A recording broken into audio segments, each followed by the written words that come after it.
Olá, inscritos do canal Você e Deus. Aqui é o Pastor Marcelo com mais uma reflexão bíblica, mais um assunto a ser tratado na nossa série Abismo Ligado. Estamos na reta final, temos mais dois ou três vídeos ainda aí. E eu quero compartilhar com você então a respeito do propósito de Deus para a minha e para a sua vida. O assunto de hoje, desse vídeo, é como viver a minha nova vida. Então, no último vídeo, no vídeo número 5, nós vimos lá que Jesus ele nos oferece uma nova vida, né? Que quando nós aceitamos a Cristo, as coisas velhas já passaram e eis que tudo se fez novo.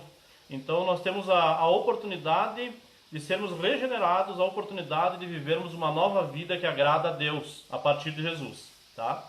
Então, nós vamos ver agora um pouquinho, claro que é panorâmico isso, de como viver esta nova vida. Tá? Para isso eu vou convidar você a ler aí na tua Bíblia Romanos capítulo 12, versículos 1 e 2. A versão que eu estarei lendo aqui é a nova versão transformadora, tá? Uma versão mais atualizada, mais contemporânea, para que você possa entender qual é a vontade de Deus para a sua vida. Romanos 12, versículos 1 e 2 diz o seguinte: Portanto, irmãos, suplico-lhes que entreguem seu corpo a Deus por causa de tudo que ele fez por vocês. Que seja um sacrifício vivo e santo, do tipo que Deus considera agradável. Essa é a verdadeira forma de adorá-lo. Numa versão mais antiga diz culto racional.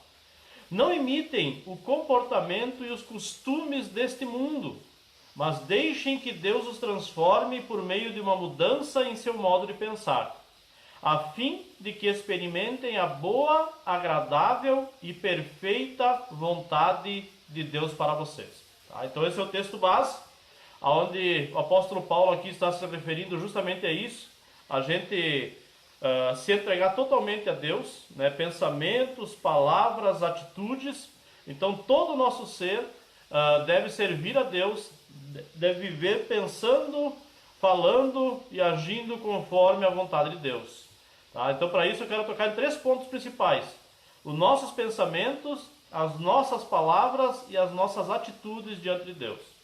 Então, conforme nós vimos ali em Romanos, capítulo 12, logo no versículo 2, diz ali que não devemos imitar o comportamento e os costumes deste mundo, mas nos deixar sermos transformados por meio de uma mudança no nosso modo de pensar. Então, o primeiro ponto que eu quero tratar com você é a questão da nossa mente, os nossos pensamentos. Então a Bíblia nos ensina que essa nova vida ela deve ser vivida com uma renovação constante do nosso pensamento. Então a pessoa não pode ser mudada, né, de fora para dentro, ela tem que ser mudada de dentro para fora.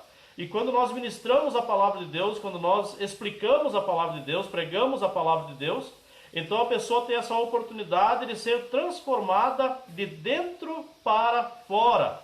E como é que acontece esse processo? O Espírito Santo trabalha na mente e no coração dessa pessoa, né, convencendo ela e levando ela então a mudar a sua atitude, mudar as suas palavras, mudar o seu comportamento diante de Deus. Tá? Então alguns textos que eu vou deixar para você aqui, eu não vou ler todos eles, para não ficar muito longo o vídeo, mas eu vou deixar para você ler e meditar sobre ele. Tá? Então na questão da renovação da nossa mente, nós temos ali, como exemplo, Filipenses capítulo 1, versículos 21 e 22, onde ele está ensinando ali que a razão principal da nossa vida, agora em Cristo, é viver para Cristo. Então o nosso pensamento a partir de agora deve ser viver constantemente 100% para Cristo. Pensamentos, palavras e atitudes.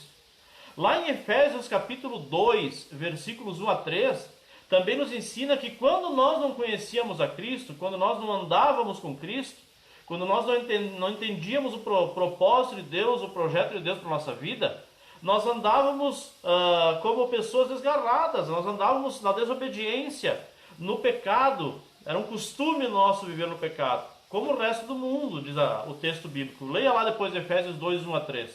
Então, em nosso estado natural, a nossa mente era corrompida, carnal e pecaminosa. Também nós aprendemos em outros textos aqui que como nova criatura em Jesus, agora nascido de novo, né? Nós devemos fazer o quê? Colossenses 3, versículos 1 e 2 nos ensina que nós devemos pensar corretamente buscando as coisas de Deus. Efésios capítulo 4, versículo 13 nos ensina que nós devemos nos adaptar a uma nova atitude mental. Romanos capítulo 2, versículo 2, nós já vimos junto, né? Nós devemos dedicar as nossas mentes às coisas espirituais. Filipenses capítulo 4, versículo 8, nos ensina que devemos buscar pensamentos dignos de Deus. Então isso é um exercício constante e diário.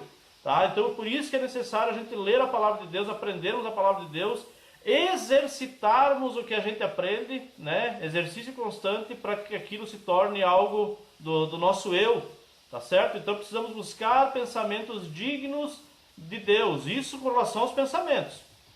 O segundo ponto é a questão da nossa conduta. Lá em 1 Coríntios capítulo 6, versículos 12 a 20, o texto vai nos falar sobre fugir da imoralidade sexual. Então, a Bíblia como um todo, ela nos ensina que nós devemos também, além dos nossos pensamentos, devemos consagrar também o nosso corpo a Deus, tá?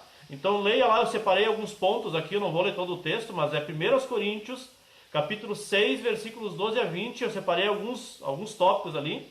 Diz assim, ó, vocês, contudo, não podem dizer que nosso corpo foi feito para a imoralidade sexual. Ele foi feito para o Senhor. E o relacionamento que o Senhor tem conosco inclui o nosso corpo. Vocês não sabem que seu corpo é, na realidade, membro de Cristo? Fujam da imoralidade sexual. Nenhum outro pecado afeta o corpo como esse, pois a imoralidade sexual é um pecado contra o próprio corpo. Vocês não sabem que seu corpo é o templo do Espírito Santo que habita em vocês, ele foi dado por Deus? Vocês não pertencem a si mesmos, pois foram comprados por alto preço. Portanto, honrem a Deus com o seu corpo. Tá? De todo esse texto aqui, desses destaques que eu fiz do texto, duas coisas principais a gente pode aprender aqui. Ó. Primeira, a santificação, a separação, uma nova vida para Deus, ela é uma ação contínua que Deus opera em nós por meio do Espírito Santo. E o segundo é que o nosso corpo é a habitação do Espírito Santo. Por isso devemos fugir das práticas pecaminosas. Aqui o texto está se referindo à imoralidade sexual, mas nós podemos botar qualquer outra coisa aqui, né? A ganância, a cobiça, o orgulho, a inveja, o ciúme, a amargura, tudo isso são... O terceiro ponto é a questão das nossas palavras. Tiago, capítulo 3, todo o capítulo 3 de Tiago, ele trata sobre isso, né? Sobre essa questão da língua, o poder da língua, né? Ou seja, da fofoca, do falar mal, do mexerico, da calúnia, da difamação. Então eu não vou ler o texto porque ele é meio extenso, mas você pode ler na tua Bíblia aí. Mas eu vou destacar algumas coisas a respeito do controle da língua. Tá? Então nós vimos ali os pensamentos, consagrar a Deus os pensamentos, consagrar a Deus o nosso corpo, né, a nossa conduta, o nosso comportamento, e também o controle da língua. Então são três maneiras, né, que a gente deve aprender pela palavra de Deus a como viver esta nova vida. Então Jesus falou sobre a questão das palavras.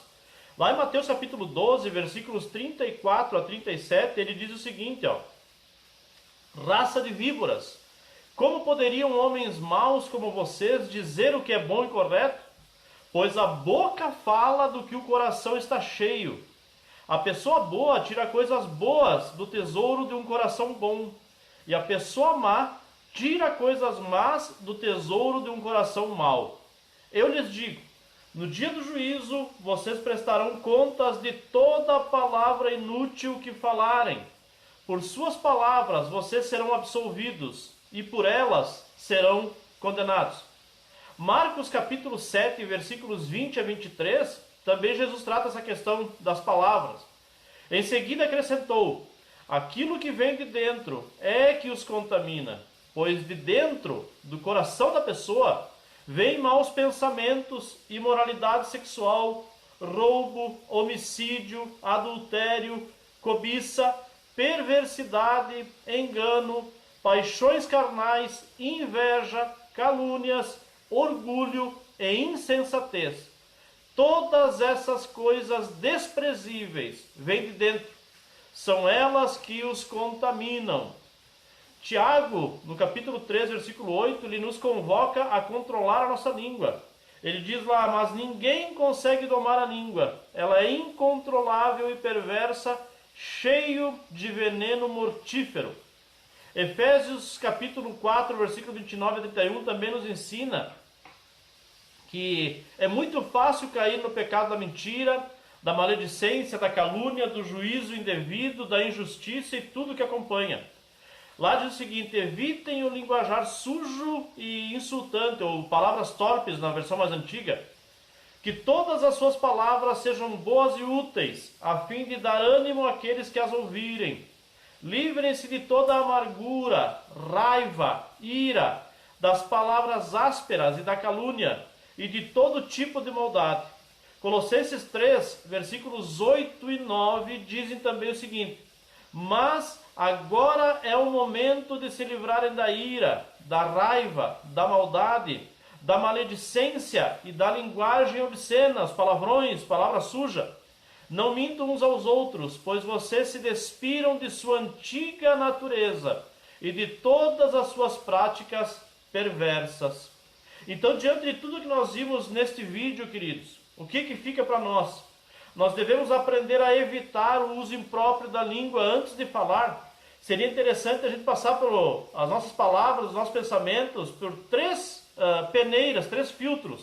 A primeira peneira é a peneira da verdade, ou seja, fazer a seguinte pergunta, é verdade o que eu vou falar? A segunda peneira seria a peneira da necessidade. A seguinte pergunta cabe aqui nesse segundo filtro, é necessário que eu fale isso que eu iria falar? E terceiro, a peneira da edificação. A pergunta é, o que vou falar servirá de edificação? Então, quando nós passamos aquilo que a gente vai falar sobre essas três peneiras, a peneira da verdade, da necessidade, da edificação, então a chance de errarmos, a chance de falarmos bobagem, ela reduz, ela diminui em grande a sua possibilidade. Então você entendeu como viver uma nova vida? Pensamentos, conduta e palavras. É isso que Deus se expressa na sua palavra para que a gente possa então passar por essa transformação. E aqui então fica essa questão. Como viver a minha nova vida? Aproveitando também esse momento, eu peço para que você dê o like, faça a sua inscrição no canal e nos ajude compartilhando, enviando para pessoas por quem você já esteja orando, ou compartilhando com pessoas que estejam interessadas em saber mais sobre as questões a respeito de Deus, um relacionamento melhor com Deus. Tá? Nos encontramos no próximo vídeo. Deus abençoe.